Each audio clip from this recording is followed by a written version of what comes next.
Risk है, थोड़ा मेरा साथ दीजिएगा, थोड़ा मेरा साथ दीजिएगा आप लोग भी, और मेरा हौसला अफजाई करते रहिएगा। मैं आपको जो बताने जा रही हूँ, डॉक्टर साहब दास सर ने मेरा नाम बता ही दिया है आपको, मैं डॉक्टर अंजू, लेकिन मैं दास सर के लिए एक जोरदार तालियां चाहूंगी। उनके लिए एक चीज कहना चाहूंगी, लीडर वो होता है, लीडर वो होता है जो रास्ता जानता है, रास्ते पे चलता है और रास्ता दिखाता है। दास सर हमारे ग्रेट ग्रेट ग्रेट लीडर हैं, जो हमारा मार्गदर्शन भी करते हैं, समय समय पे हमें चलना सिखाते हैं, समय समय पे हमें वो रास्ता बताते हैं किस तरीके से हमें चलना है। मैं अपने अपलाइन राजकुमार सर, मुकेश सर और मेरे गुरु ललित सर, साथ में रवि सर जी के लिए भी एक जबरदस्त तालियां चाहती हूँ, जिनके बताए हुए रास्ते से चलकर मैं आज इस प्लेटफॉर्म पे पहुंची हूँ।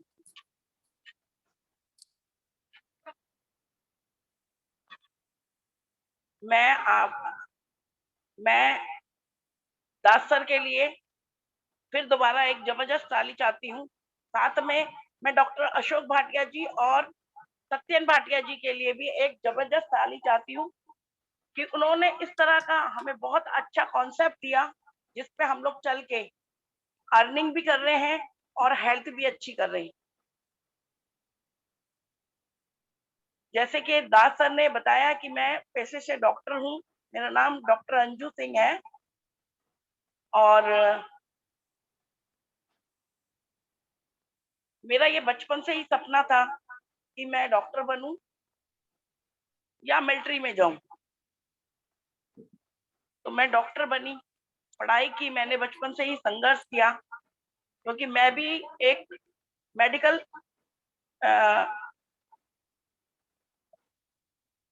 एक मध्यम वर्ग परिवार से थी। कोशिश मेरी यही रहती थी कि मैं अपने जिस काम को सोचूं उसको पूरा करूं।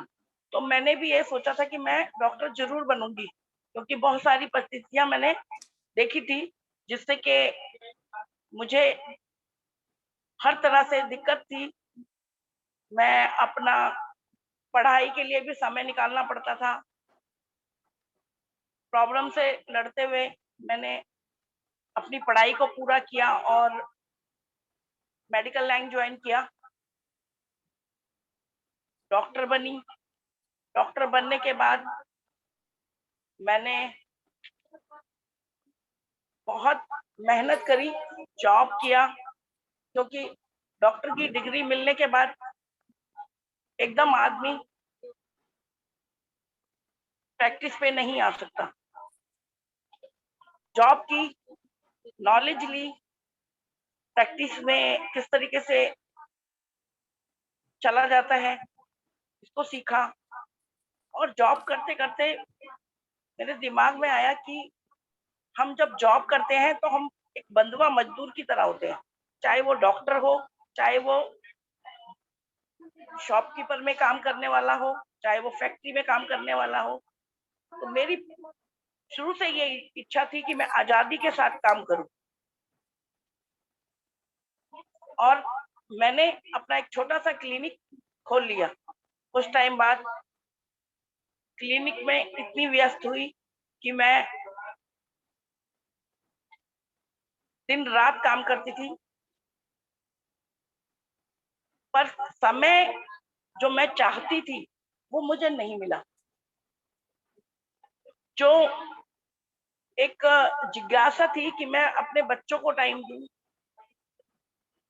टाइम फ्रीडम ही नहीं मिला मुझे।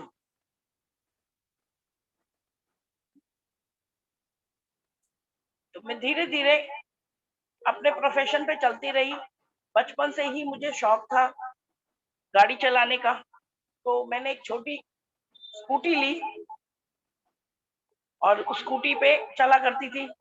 गाड़ी बहुत तेज चलाती थी, जिसके कारण मेरा 2-4 बारी एक्सीडेंट भी हो गया। एक्सीडेंट हुआ, ठीक हुई, फिर एक्सीडेंट हुआ, ठीक हुई, फिर एक्सीडेंट हुआ। ऐसे करते हुए मेरे 4 से 5 बारी एक्सीडेंट हो गया। मेरा 4-5 पार्ट टूटा हुआ है। रीढ़ की हड्डी कॉक्सी ब्रेन है जो वो क्रैक है। हैंड मेरा फ्रैक्चर है, पसली मेरी फ्रैक्चर है। लास्ट मेरा एक्सीडेंट हुआ, वो मेरा पैर का था। तो जबरदस्त एक्सीडेंट था, बट मैंने हौसला नहीं छोड़ा किसी भी चीज के लिए। मैं ऐसे काम को तलाशती रही कि जो मुझे मिले, जिसमें मुझे समय का अभाव ना हो, क्योंकि अपने बिजनेस को भी जिम्मेवारी से करना पड़ता है, चाहे वो डॉक्टर का पेशा हो, चाहे वो खुद का कोई सा भी बिजनेस हो। मैं बड़ी जिम्मेदारी से काम कर रही थी और मैं लोगों को ठीक करती थी। मेरे अंदर दया भाव भी था। गरीब आदमी को देखती थी तो उसको छूट भी कर देती थी, फ्री ऑफ कॉस्ट भी इलाज कर देती थी कई बारी। इसी तरीके से मैं चलते चलते, जब मेरा एक्सीडेंट हुआ लास्ट, तो ललित सर और रवि सर मुझसे मिलने आए, क्योंकि उनका केमिकल का काम था और हमारा लेबोरेटरी का काम था। जब वो हमारे पास आए तो उन्होंने बड़ा अफसोस जाहिर किया कि मैडम ये कैसे हो गया। तो मैंने उनको कहा कि जब वो दिन नहीं रहे तो ये दिन भी नहीं रहेंगे, आप टेंशन मत लो, सब ठीक हो जाएगा। लेकिन अंदर से दर्द था कि मैं बेड पे पड़े पड़े कब तक, क्योंकि अपोलो से ट्रीटमेंट हुआ मेरा और 10 लाख रुपए मेरे पैर पे लगे।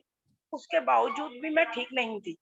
डॉक्टर ने मुझे 6 मंथ के लिए बोला कि आप बेड रेस्ट पे जाओ, पर मुझे गवारा नहीं था। मैं चाहती थी कि जितनी जल्दी ठीक हो जाऊं, बट टाइम तो लगता ही है। ललित सर जी और रवि सर जी आए, उन्होंने, इससे पहले भी मेरे पास 2-3 लोग आए थे नेटवर्किंग के, तो उन्होंने मुझे बहुत सी दवाइयां दी कि मैडम आप जल्दी ठीक हो जाओगे। मैंने खाया, लेकिन उसका साइड इफेक्ट, क्योंकि मेरा चलना नहीं था, बेड पे पड़े रहना था, तो उसका साइड इफेक्ट मुझे दिखने लगा। मेरा फैट बढ़ने लगा, वजन ज्यादा हो गया और मुझे डर लगने लगा नेटवर्किंग की दवाइयों से, चाहे वो आयुर्वेदिक हो चाहे एलोपैथिक हो। मैंने कोई सी भी दवाई यूज करना बंद कर दिया। जैसे ललित सर और रवि सर आए और उन्होंने मुझे बोला कि मैम आप परेशान हैं, आप हमारी तुलसी को यूज करिए। तो मैंने उनको बताया कि मैं परेशान हूँ, मैं नींद से भी परेशान हूँ, क्योंकि मैं बेड पे आधा लेटे हुए काम करती हूँ। मैं पेशेंट भी देखती थी बेड पे लेटे लेटे। मैंने अपनी हिम्मत नहीं तोड़ी थी। तो ललित सर को मैंने बोला, सर मुझे डर लगता है, अब मैं कोई प्रोडक्ट यूज नहीं करना चाहती। तो रवि सर ने मुझे विश्वास दिलाया कि नहीं मैम, आप ये प्रोडक्ट यूज करो, एक बार ही यूज करो, फिर बताइएगा। इसी दौरान मेरी मम्मी भी मेरे साथ एक्सीडेंट में थी, उनको ब्रेन में ब्लड क्लॉट आया था, जिसके कारण मेरी मम्मी थोड़ा सा मेंटली डिस्टर्ब हो गई थी। तो रवि सर उनको मिलने गए तो मेरी मम्मी ने उनको पकड़ लिया और बोला, डॉक्टर साहब मुझे ठीक कर दो। तो रवि सर ने बोला, माता जी मैं ठीक कर दूंगा आपको। और फिर वहां से आए मेरे पास और कहने लगे माता जी को भी दिक्कत है। तो उन्होंने मुझे 2-3 प्रोडक्ट दिए, उसको लेके मुझे बड़ा आराम मिला, मैं चैन की नींद भी सोई। मैंने 1 हफ्ते यूज किया और रवि सर जी को और ललित सर जी को बुलाया। रवि सर मेरे पास आए और उन्होंने मुझसे बोला कि मैम क्या हुआ, बड़े हिचकते हुए उन्होंने बोला कि क्या हुआ, क्योंकि उन्होंने भी शायद उसी दौरान ज्वाइनिंग की थी। तो मैंने उनको बोला ये तो जबरदस्त प्रोडक्ट है। तो उन्होंने मुझे बोला कि मैम कैसे। मैंने बताया कि मैंने इसको यूज किया और मुझे बड़ा रिलैक्स हुआ। मेरी मदर को भी देखो, जो सिर मारती थी दीवारों पे, उनको भी नींद आ गई और उन्होंने भी चैन की नींद सोया। उससे मेंटल डिस्टर्ब जो है इंसान का थोड़ा सा रिलैक्स हो जाता है, क्योंकि जो दिन रात जागता है उसका मेंटली डिस्टर्ब हो जाता है। मैंने उनको बोला, सर ये मुझे दवाइयाँ कहाँ से मिलेंगी? तो सर उन्होंने बोला कि मुझे कि मैम ये आयुर्वेदिक प्रोडक्ट है और इसको मैं ही लाके दे सकता हूँ, या फिर आप ज्वाइन करो तो ये एक स्टोर से आप ले सकते हैं। तो मैंने बोला मुझे ज्वाइन कराओ। मैंने ज्वाइन किया और दवाइयों को यूज़ करना शुरू किया और मैं 2 ढाई महीने में काफ़ी प्रोग्रेस में आ गई। जो पैर मैं रख नहीं सकती थी, उसको भी मैं रख के चलने लगी, टेक के चलने लगी। लेकिन कहीं न कहीं फिर भी मुझे अविश्वास हो रहा था, क्योंकि एकदम से ही मैं दूसरे को नहीं बता सकती थी। अपने को यूज़ किया तो पता चला कि हाँ, विश्वास है, लेकिन जब दूसरे को यूज़ करने के लिए सोचने लगती थी, तो मैंने कहा कहीं कुछ हो गया तो।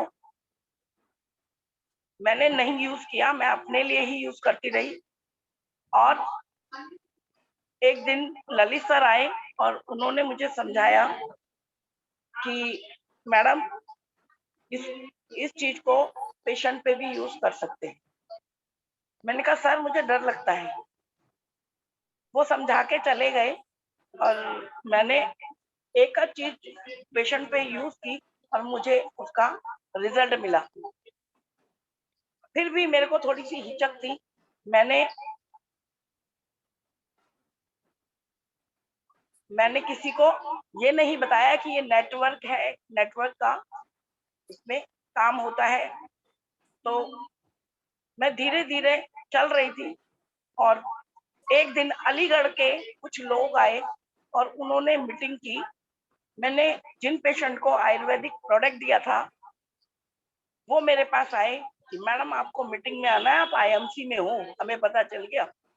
तो मैंने उनको बोला कि किसकी मीटिंग है? उन्होंने बोला अलीगढ़ से हमारे सीनियर आए हैं, आपको चलना पड़ेगा एक बारी। मैं वहाँ गई और मैंने देखा मेरे ही पेशेंट वहाँ बैठे हुए थे, उनकी आइडिया लगी हुई थी। तो मैं देख के हैरान हो गई कि जब ये लोग कर सकते हैं, तो मैं क्यों नहीं? मैं तो चुप बैठी थी, मेरा आधा एरिया खाली हो गया। कहते हैं ना जब चिड़िया चुग गई खेत, तब कैसा प्रभाव पड़ता है। तो मैंने उस दिन ठाना और ललित सर जी को बुलाया। सर जी मुझे प्लान बताओ पूरा, मैं अब काम करना चाहती हूँ। ललित सर जी ने मुझे प्लान बताया। मैंने कैंप लगाया। कैंप लगाकर मैंने काम करना शुरू किया और धीरे-धीरे मैंने अपनी टीम को बिल्ड करना शुरू किया। कुछ उसमें मेरे पेशेंट भी थे, जो दवाई लेके ठीक होते जा रहे थे और मेरा हौसला बढ़ता जा रहा था। इसी दौरान मेरी मदर फिर बीमार हुई, उनका सोडियम, पोटेशियम खत्म हो गया, साँस लेने में दिक्कत होने लगी। तो रेलवे के डॉक्टर जो थे, वो मेरी मदर का ट्रीटमेंट कर रहे थे। मुट्ठी भर-भर के नमक खिलाया करते थे, घोल-घोल के पिलाया करते थे, ताकि उनका सोडियम, पोटेशियम ठीक हो जाए। और उनको ऑक्सीजन का लेवल नाक पे लगाया हुआ था ऑक्सीजन, उनको दिन-रात ऑक्सीजन पे रखा हुआ था। 2 से 3 दिन हो गए और मेरी मदर को उन्होंने डिक्लेयर कर दिया था कि आपकी मदर नहीं बचेगी। लेकिन मेरे दिल में कहीं न कहीं आशा थी, मैं वो दिन छोड़ के मैं कहीं नहीं गई। मैं वहाँ बैठी रही। मीटिंग थी मेरी और ललित सर का फ़ोन आया। उन्होंने बोला कि मैडम मीटिंग है, आपको आना है। मैंने कहा सर मेरी मदर इस तरीके से जा रही है। तो उन्होंने मुझे बोला कि ओहो! ये तो बड़ी अफ़सोस की बात है कि आपकी मदर के बारे में सुन के। तो आप एक काम क्यों नहीं करती हो कि इसी दौरान एक प्रैक्टिकल कर लीजिए। मैंने कहा सर कैसी बात कर रहे हैं आप? सर ने बोला नहीं, नहीं अंजू मैम, मैं चाहता हूँ कि जो हमारे प्रोडक्ट है उसकी हम ताकत देखना चाहते हैं कि मम्मी को एक बारी पिला के तो देखो। मैंने उनको Himalayan berry juice, lip care syrup, तुलसी और एलोडाइजस दिया, जो मेरी मदर 2 दिन से खा नहीं रही थी। आधे घंटे में मेरी मदर को हिमालयन बेरी जूस का बड़ा प्रभाव पड़ा। सांस लेने में दिक्कत थी, उन्होंने नाक का पाइप हटा दिया और बोली भूख लगी है। सारे पेशेंट भी हैरान थे कि ये क्या हुआ। मम्मी ने खाना खाया उस दिन, और शाम को जब डॉक्टर आया, वो देख के हैरान रह गया कि ये क्या हुआ। डॉक्टर मधुबन नाम था उनका। उन्होंने जब मम्मी को चेक कर रहे थे कि माता जी दिखाओ, तुम्हारे को कोई दिक्कत नहीं है। मैंने कहा कि सर आपकी दवाइयों से ठीक हो गई है, आराम हो गया है। लेकिन मेरी मदर ने उनका हाथ पकड़ के बोला कि तुम्हारी दवाई से ठीक नहीं हुई, मेरी बेटी की दवाई से ठीक हुई है। तो उन्होंने मुझे कैबिन में बुलाया और ये पूछा कि बेटा क्या करते हो आप। मैंने उनको बताया कि सर प्रोफेशन से मैं डॉक्टर हूँ और आयुर्वेद को मैं यूज करती हूँ, आयुर्वेद के प्रोडक्ट लोगों को यूज कराती हूँ। तब उन्होंने मुझे बोला कि आपने क्या दिया।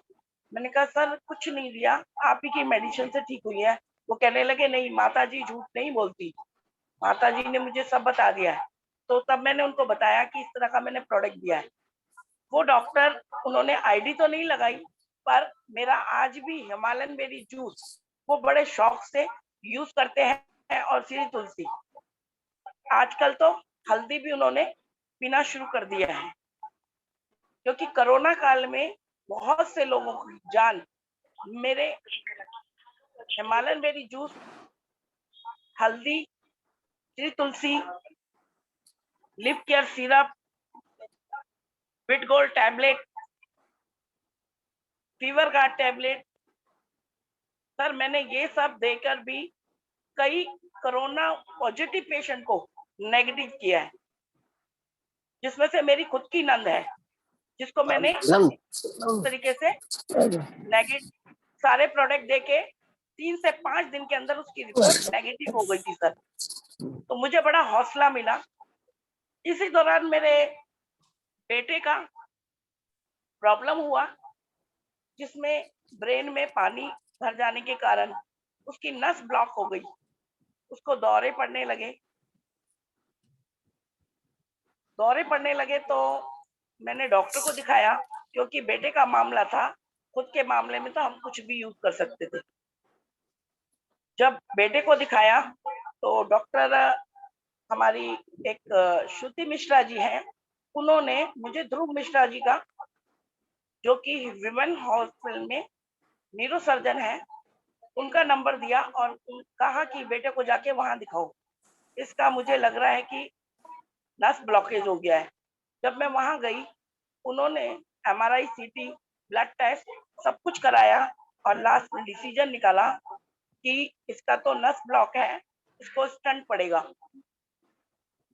मैंने डॉक्टर साहब से बोला कि सर मुझे खुल के बताइए, मैं आपके पेशे से हूँ, अगर आप मुझे खुल के बताएंगे तो मुझे कोई दिक्कत नहीं होगी। उन्होंने बोला कि आपके बेटे का ब्रेन ब्लॉक्स है, तो इसके इसके लिए हमें नस मंगानी पड़ेगी और ऑपरेट करना पड़ेगा। तो मैंने कहा क्या सर ये जिंदा रहेगा। उन्होंने बोला बेड पे रहेगा, और कितना टाइम मिलेगा इसको कह नहीं सकता। कई बारी ऑपरेशन के दौरान भी बच्चा जा सकता है। मुझे बड़ा दुख हुआ कि 15 लाख लगने के बाद भी डॉक्टर साहब ने ऐसी बात कही। ये रियलिटी है।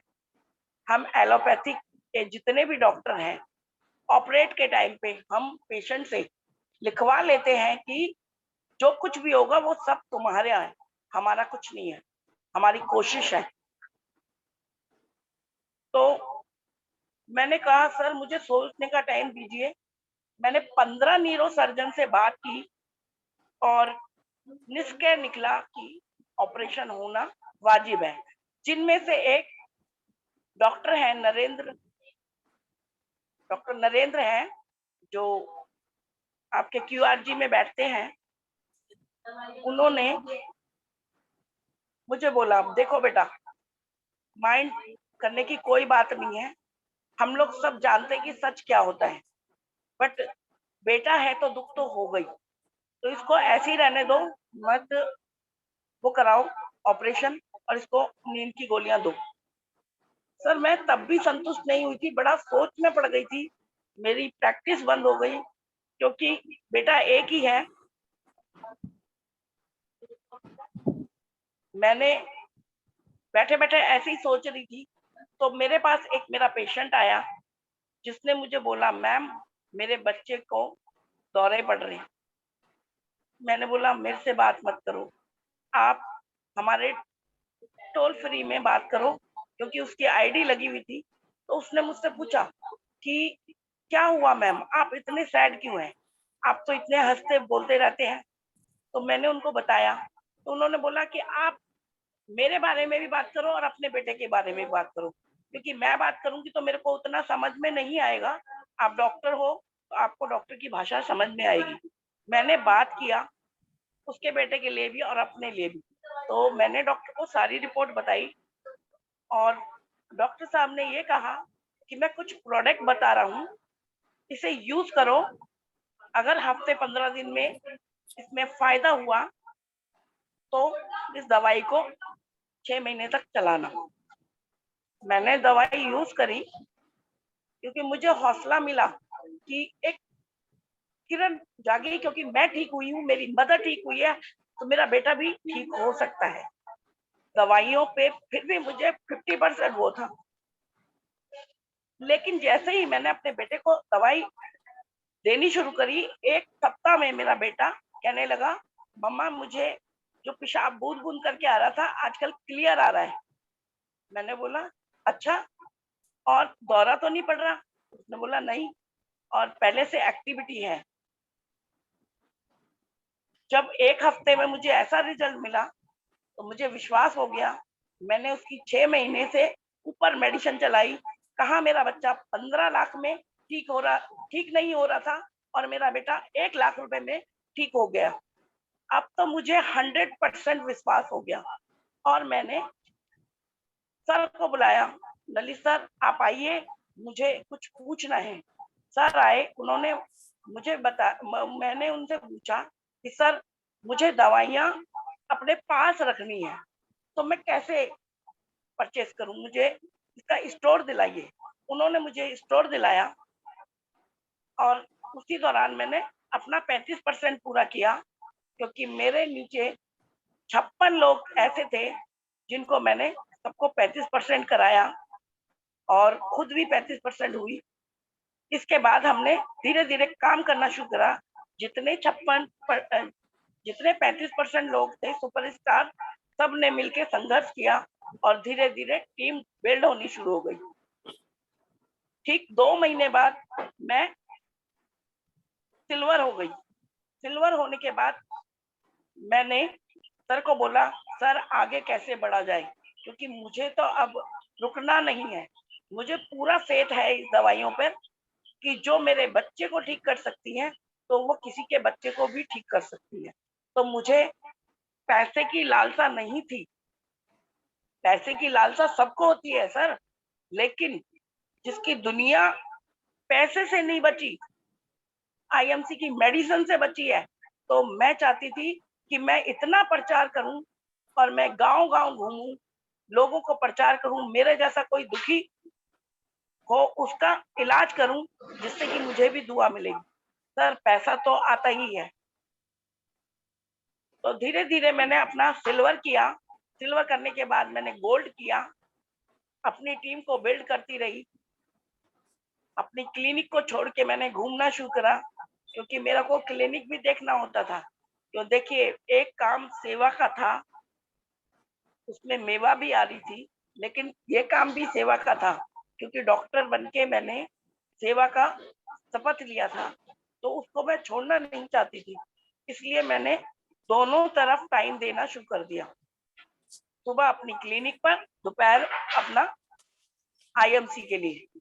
धीरे धीरे मेरी टीम बढ़ती गई और मैंने गोल्ड किया। गोल्ड के बाद मैंने रूबी किया, रूबी मेंटेन किया। रूबी मेंटेन करने के बाद धीरे धीरे फिर सर को मैंने बोला कि सर मुझे चेयरमैन बनना है। सर ने बोला 5 लाख सुपरस्टार होनी चाहिए, लेकिन मेरी तो एक ही लैग में 56 लोग सुपरस्टार थे। फिर मैंने धीरे धीरे, जैसे मेरी 3 लाख से 4 लाख मेरी सुपरस्टार हो चुकी थी, तो मैंने 5वीं लाख को किया और चेयरमैन बन गई। कहने का तात्पर्य यह है कि अपलाइन ना हो। अपलाइन माँ बाप होता है, अपलाइन बच्चे को चलना सिखाता है। हम भी उनके बच्चे हैं, उम्र में बड़े ही बड़े हों लेकिन नॉलेज में उनसे छोटे हैं। तो सर ने हमें चेयरमैन तक का सफर तय करवा दिया और आज हम आपके सामने बोल रहे हैं। मैं कहना चाहती थी कि चेयरमैन बनने के बाद मैंने अपने नीचे के लोगों को भी ऊपर उठने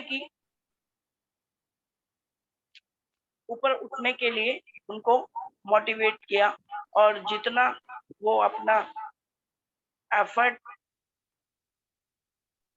टाइम एफर्ट करते थे उसी हिसाब से उनको इनकम भी आती है। जितना वो टाइम आईएमसी को देते थे उसी हिसाब से उनको इनकम भी आने लगी। इससे मेरी विश्वास की मात्रा बहुत ज्यादा बढ़ गई और अब मैं आईएमसी के प्रोडक्ट से ही पेशेंट को ठीक करती हूँ। हम विश्वास कितना करते हैं? शुरू में तो अपलाइन पे कभी विश्वास नहीं होता, सिस्टम पे कभी विश्वास नहीं होता। तो ये सोचिए, जब हमें कोई आईएमसी का कॉन्सेप्ट समझाता है उस टाइम हमें बड़ी जल्दी समझ में आ जाता है, हम हाँ भी कर देते हैं। और कुछ लोग तो समझ में नहीं आता है, मजबूरी में ज्वाइन कर लेते हैं।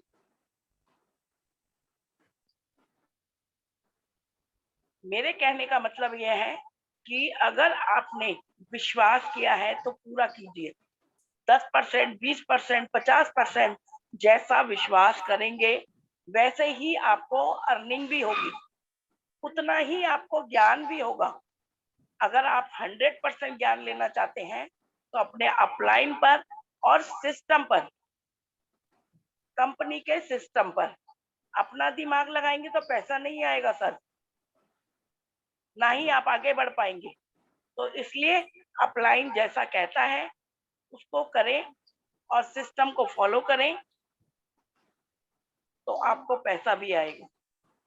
तो मैं ये कहना चाहती हूँ, जो लोग 10% विश्वास करेंगे उनको 10% जैसा आएगा, जो लोग 20% जैसा करेंगे 20% जैसा आएगा, जो लोग 50% करेंगे 50% जैसा आएगा, और जो लोग 100% करेंगे तो वो चेयरमैन एक दिन बन ही जाएंगे। क्योंकि 100% विश्वास करना जरूरी है सर। अपलाइन और लाइफलाइन का मैं बहुत बहुत धन्यवाद करना चाहती हूँ, क्योंकि अपलाइन नहीं होता तो मेरी लाइफलाइन नहीं होती, मेरी लाइफलाइन नहीं होती तो मैं यहाँ नहीं होती। तो मैं इन सबका धन्यवाद करना चाहती हूँ। बाकी आगे मैंने ये आईएमसी ही क्यों ज्वाइन किया, आईएमसी के अंदर प्रोडक्ट जबरदस्त, उनका रिजल्ट इतना मार्वलस कि कह नहीं सकती। मेरे यहाँ एक पेशेंट आई थी, मैंने अपनी 26 साल की प्रैक्टिस में कभी ऐसा पेशेंट नहीं देखा। उसके हाथ से पानी की तरह, जैसे नल से बूंद बूंद करके पानी गिरता है, उसके हाथ से ऐसा पानी गिर रहा था। और उसका बीपी था सर 60 और 40।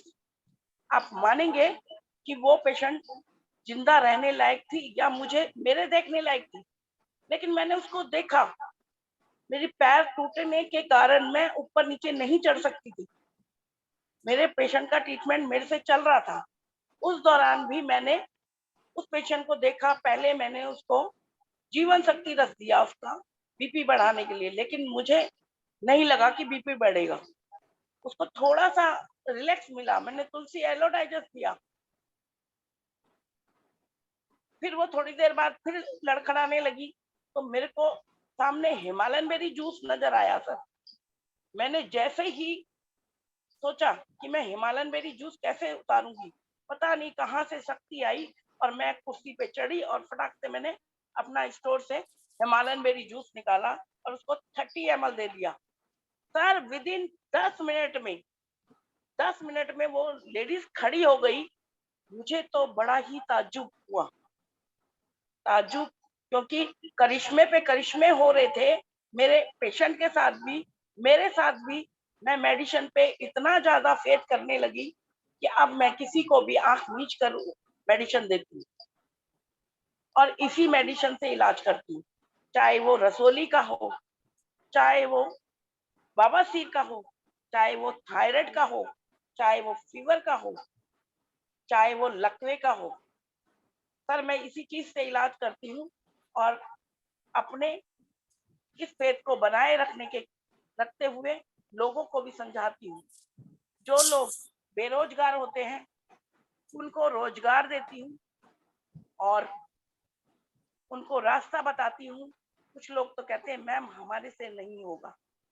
मैंने कहा जब जॉब हो सकती है 8 से 10 घंटे की, तो ये काम क्यों नहीं हो सकता? इसमें तो आपका कोई बॉस नहीं है।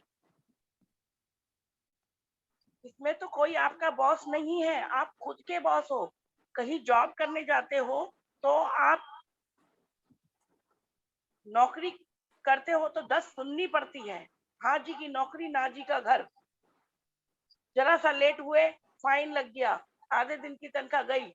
यहाँ आप अपनी मर्जी से काम करो, 2 घंटे करो, 4 घंटे करो। तो कुछ लोगों ने मेरे से बात करके ये काम करना शुरू किया, कैनोपीज की, और अपने घर का, परिवार का खर्चा उठाना शुरू कर दिया। इसी तरीके से मैं आगे बढ़ी और आगे बढ़ते हुए मैंने दूसरों की मदद करना मेरा शौक था। तो मैं मदद करके लोगों को बेरोजगारी भी हटा रही थी, कमाई भी दे रही थी और उनका स्वास्थ्य भी ठीक कर रही थी। बचपन से ही मुझे शौक था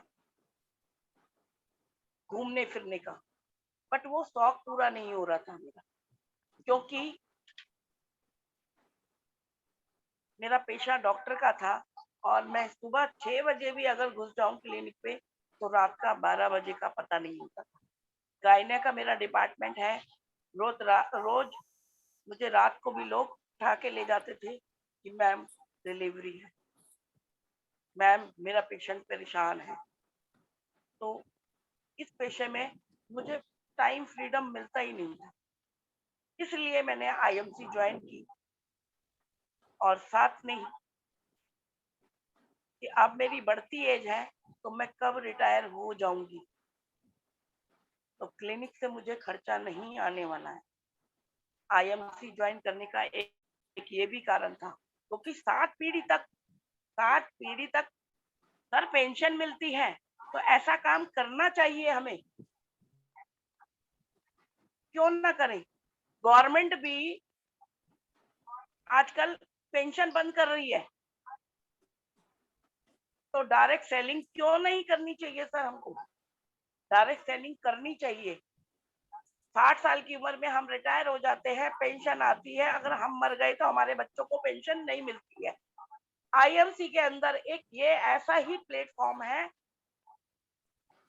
कि इसके अंदर हमारे मरने के बाद भी हमारे बच्चों को, उसके मरने के बाद भी उसके बच्चों को, यानी कि कहने का मतलब है दादा लाई पीढ़ी पेंशन खाती है। तो ऐसा काम करना चाहिए सर। कुछ टाइम बाद हमारे हाथ पैर बंद हो जाएंगे चलना, हम दूसरों के आश्रित हो जाएंगे। तो मैं ये काम इसलिए कर रही हूँ कि जब तक शरीर में दम है तब तक खूब कमाओ माया, और जिस दिन बैठ जाएगी काया तो बैठ के खाना माया। तो सर ये काम बेहद जरूरी है कि हमारा आईएमसी का प्लेटफॉर्म जो डॉक्टर अशोक भाटिया जी ने हमें दिया है, उनका तहे दिल से मैं धन्यवाद करती हूँ, उनको नमन करती हूँ कि सर ने 14 साल का जो पेड़ लगाया है, इसमें हमारे कई लीडर लाखों रुपया कमा रहे हैं। तो कई लीडर हमारे कोरोना में चले गए हैं, तो उनको ये पेंशन मिल रही है। तो ये काम करना चाहिए। अपनी सुविधा अनुसार हम इस काम को कर सकते हैं, चाहे हम 2 घंटा करें, 4 घंटा करें, ना करें। कभी कभी मन होता है ना कि आज छुट्टी मारते हैं, लेकिन क्लिनिक पे तो छुट्टी नहीं मार सकते, क्योंकि वहां से कॉल आ जाता था, मैम हमारा पेशेंट बीमार है, आपको आना पड़ेगा। तो हमें जाना पड़ता था। इसलिए भी मैंने आईएमसी की। मनी फ्रीडम, जब तक हम सीट पे बैठे हैं, कमा रहे हैं, तो हमारे को अर्निंग आ रही है, और जिस दिन सीट नहीं रहेगी उस टाइम अर्निंग आनी बंद हो जाएगी। आईएमसी हमें इसलिए भी करना बहुत जरूरी, क्योंकि यहाँ पर टाइम फ्रीडम, समय की आजादी, मनी फ्रीडम, टूर जगह जगह के मिलते हैं, जो मैं अपने बच्चों को टाइम नहीं दे पा रही थी, जिसके कारण मैं अपने बच्चों को रुला देती थी। मेरा वो पेशा था, क्योंकि मेरे लिए इधर भी बच्चे थे और मेरे अपने भी बच्चे थे। जो मेरे पेशेंट है वो मेरे बच्चे के समान ही है। उनको उनका दुख दर्द करना भी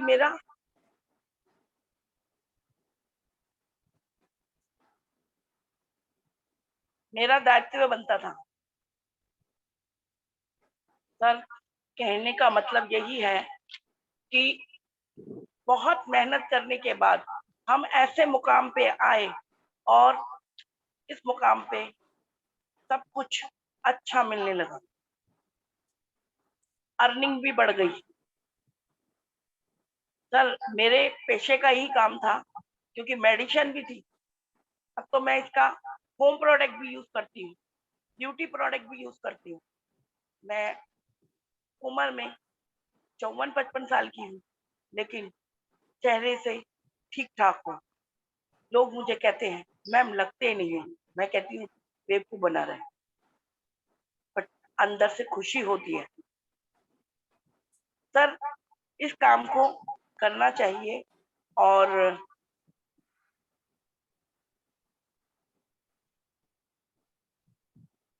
सभी लोग अपने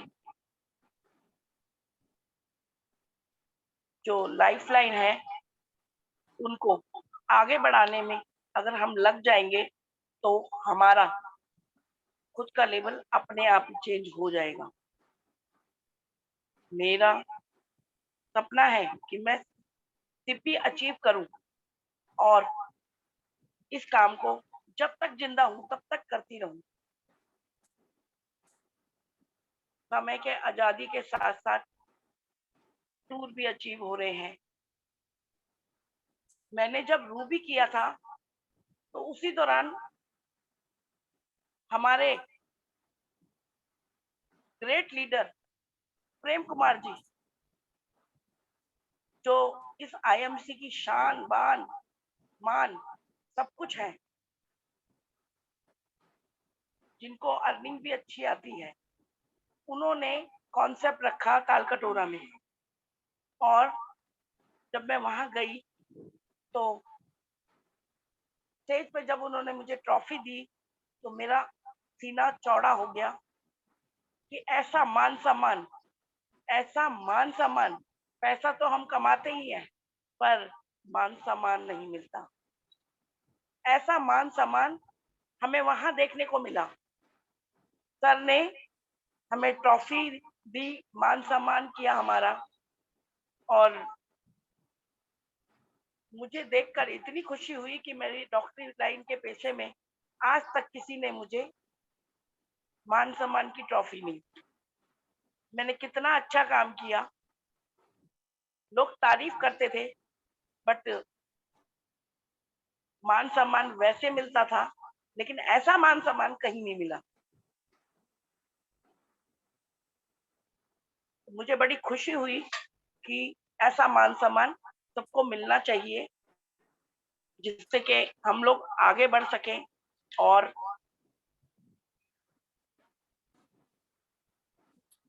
अपने लोगों को आगे बढ़ा सकें। हमें प्लान आना चाहिए प्रॉपर, ताकि हमें कोई दूसरा नेटवर्कर भी आकर हरा ना सके। हमें अपने प्लान के साथ साथ अपने अ,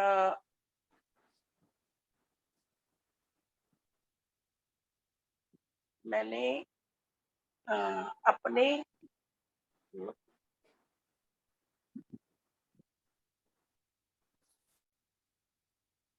मान सम्मान के साथ साथ अपने टीम को बिल्ड किया और आगे बढ़ाने की कोशिश की, और दिन ब दिन मैं आगे बढ़ती गई। और ललित सर को बीच बीच में मैं बोलती रहती हूँ कि सर मुझे आगे बताओ क्या करना है।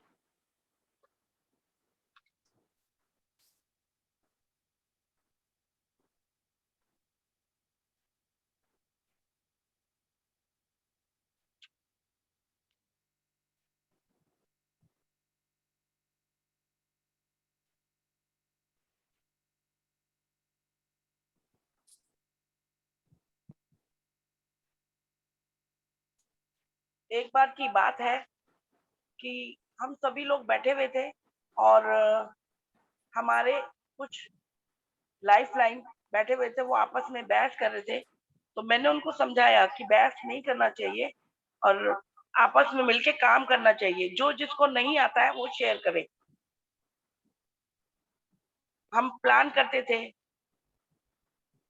अपने सर्टिफिकेट के बारे में जानते थे, और आपस में हम ये बताते थे कि भाई हम किस तरीके से आगे बढ़ेंगे, हमें किस तरीके से काम करना है। आगे चलते चलते हम लोग एक बार सिल्वर स्टार पे मैंने हरिद्वार भी अचीव किया था, जहाँ के मैंने अपना आईएमसी का वेयर हाउस देखा, बहुत बड़ा था, और मैन्युफैक्चरिंग भी देखी। तो मुझे बहुत विश्वास हुआ, और मैंने सोचा कि अगले साल भी मैं हरिद्वार आऊंगी। अगले साल जब मैं हरिद्वार गई, तो वहां एक और वेयर हाउस बन रहा था, वो भी मैं देख के आई। क्योंकि हम हर साल जब हरिद्वार जाते थे, तो वहां कुछ ना कुछ अलग सीखने को मिलता था। नेटवर्क मार्केटिंग में आकर हमने अपना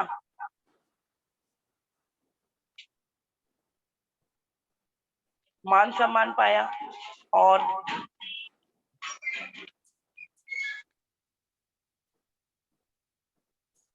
सर इस लॉकडाउन के बाद भी मैंने काम किया। जब मैं रूबी पे थी, थैंक यू याद दिलाने के लिए। जब मैं रूबी पे थी, तो मैं उससे पहले धीरे धीरे काम करती थी और रुक जाती थी। क्योंकि जब हम धीरे धीरे काम करते थे और रुक जाते थे, तो उससे क्या होता था कि अर्निंग उतनी नहीं हो पाती थी। लेकिन हम लोग सोच रहे थे लॉकडाउन लग गया है, अब काम नहीं है। लोग तो कह रहे थे कि डॉक्टरों के यहाँ लाइन लगी हुई है, लेकिन हॉस्पिटलों में लाइन लगी हुई, कोई कोरोना पेशेंट देखना नहीं चाहता था। हाँ, कुछ डॉक्टरों के पास लाइन लगती थी, तो वो लोग भी कुछ टाइम बाद क्लिनिक को बंद करके रेस्ट पे चले गए। कुछ लोगों को बुखार आ गया। इस कोरोना काल के अंदर लोगों के रोजगार उजड़ गए। लेकिन एक आईएमसी ही ऐसा प्लेटफॉर्म था, नेटवर्क मार्केटिंग का ऐसा प्लेटफॉर्म, जो कि कभी बंद नहीं हुआ। सर, इसमें रोजगार भी आया। मुझे रूबी के टाइम पे जब 25,000 26,000 कुछ आया, कट के मुझे 25,000 मिला, तो मुझे बड़ा वो एहसास हुआ यार मैं अगर फुल टाइम करूँ तो इसमें मेरे को इनकम अच्छी आ सकती है, बट मैं फुल टाइम कर नहीं सकती थी। इसलिए मैं धीरे-धीरे उसको टाइम पीरियड बनाना शुरू करा और लॉकडाउन में भी मैंने कई लोगों को जॉइन कराया और उनको इन दवाइयों से ठीक कराया और छोटी से छोटी चीज़ों को प्रोवाइड कराने के लिए मैं यहाँ से अपने स्टोर पे नहीं होती थी तो मैं दूसरे स्टोर से लाके देती थी। कुछ लोग घर से बाहर नहीं निकल रहे थे तो मैंने उनको घर पे भी प्रोवाइड कराया। लॉकडाउन में मैंने किसी भी एसोसिएट को मैंने फ़ोन से मीटिंग करी और उनको आगे बढ़ने का मैंने कहा कुछ नहीं तो देखिए क्या होता है सर, सब कहते थे पैसा नहीं है, पैसा नहीं है। सर खा तो रहे थे ना हम, लॉकडाउन में सारे काम बंद हो गए थे। एक खाने-पीने का काम था जो हमारा कभी बंद नहीं हुआ और मैंने उनको वही समझाया जो सामान आप बाहर से ले रहे हो केमिकल भरा है और आप आईएमसी से यूज़ करेंगे वो आपको 100% शुद्ध मिल रहा है, आपको डिस्काउंट मिल रहा है और साथ में आपको बिज़नेस भी मिल रहा है। तब उन लोगों की समझ में आया और उन्होंने खरीदना शुरू किया। उनका अचीवमेंट भी हुआ।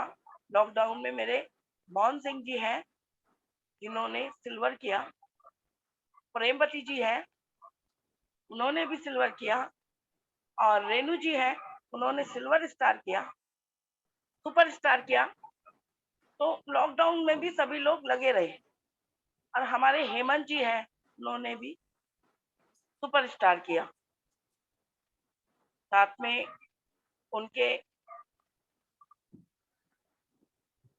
हेमंत जी के साथ में एक और हैं, मैं नाम भूल रही हूँ, तो उन्होंने भी सिल्वर स्टार किया। तो मेरे इस लॉकडाउन में तो गजब के अचीवर निकले। मैं ये सोच रही थी कि मैं इतने दिन से काम कर रही थी, एक भी अचीवर नहीं निकल रहा था और लॉकडाउन में धड़ाधड़ अचीवर निकलने लगे और मेरा लेवल चेयरमैन का हो गया। मेरी टीम इतना अच्छा काम कर रही है और मैं अपनी टीम का धन्यवाद करना चाहूंगी कि उन्होंने बहुत अच्छा काम किया और आगे भी करते रहेंगे। अपना कॉन्सेप्ट को पूरा करेंगे वो, जैसे जैसे उनका अचीवमेंट होगा उनको इनकम भी बढ़ेगी। सर फिर यही कहना चाहूंगी कि अपलाइन का साथ नहीं छोड़ना। एक बारी को आपकी लाइफ लाइन खत्म हो जाएगी, अपलाइन का साथ नहीं छोड़ना। अपलाइन ही लाइफ लाइन को पैदा करवा देगा। मेरी लाइफ लाइन और अपलाइन दोनों ही बहुत अच्छे हैं। मैं तहे दिल से उनको शुक्रिया अदा करती हूँ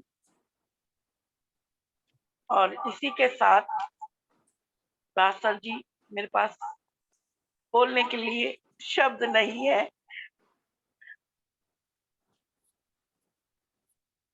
मैं पहली बारी बोल रही हूँ तो अगर मैंने कुछ गलत बोला हो तो मुझे क्षमा करना।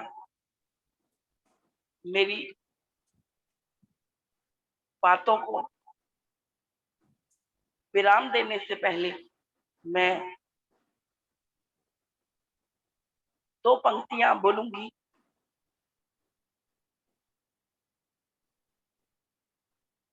2 पंक्तियाँ बोलूँगी। यूँ ज़मीन पर बैठकर यूँ ज़मीन पर बैठकर क्यों आसमान को देखता है? यूँ ज़मीन पर बैठकर क्यों आसमान को देखता है? पंखों को खोल, पंखों को खोल, ज़माना सिर्फ उड़ान देखता है। लहरों की लहरों की तो फितरत है, लहरों की फितरत ही है शोर मचाने की। मंजिल उसी की होती है, मंजिल उसी की होती है जो नजरों के तूफान देखता है। इसी के साथ मैं अपनी वाणी को विराम देती हूँ। गुडाइंसी दास जी, आप अपना स्टेज पकड़ें और हमें ज्ञान दें। बहुत गुडाइंसी। बहुत बहुत बहुत धन्यवाद doctor Anju ji. Thank you sir, thank you. बुलंद हौसला और मजबूत इरादे का प्रतीक डॉक्टर अंजू जी, आपके लिए तो मैं सिर्फ इतना ही कहूंगा कि हमें रोक सके ये जमाने में दम नहीं, हमसे जमाना है, जमाने से हम जमाने नहीं। से हम नहीं। गजब का आपका मोटिवेशन स्पीच, और इतनी दिक्कतों के बावजूद आप इस मुकाम पर आए हैं। हमारे बहुत सारे लोग प्रभावित हुए आपकी बात को सुन करके, बहुत अच्छा लगा। और निश्चित ही यदि आप फौज में नहीं गई हैं, लेकिन फौज वाला काम आज हमारे नेटवर्क मार्केटिंग में कर रही हैं, सो जबरदस्त। हमारे बहुत सारे भाई यहाँ पर हैं, बहुत सारे एसोसिएट्स हैं, बहुत सारे लोग हैं जो आपको सुन के प्रभावित हुए हैं। और मुझे उम्मीद नहीं, पूरा विश्वास है कि आपकी तरह जीवट अपने अपने घर में ऐसी महिलाएं हैं जो उनको बताएं, समझाएं और इस बिजनेस में लेकर आए। और आपकी जो वीडियो है, मैं अभी 2 घंटे बाद में इसको सबको दे दूंगा। So thank lot you of sir. Thanks आप सब लोगों का, बहुत बहुत धन्यवाद। आप इनको सुना, और लॉट ऑफ थैंक्स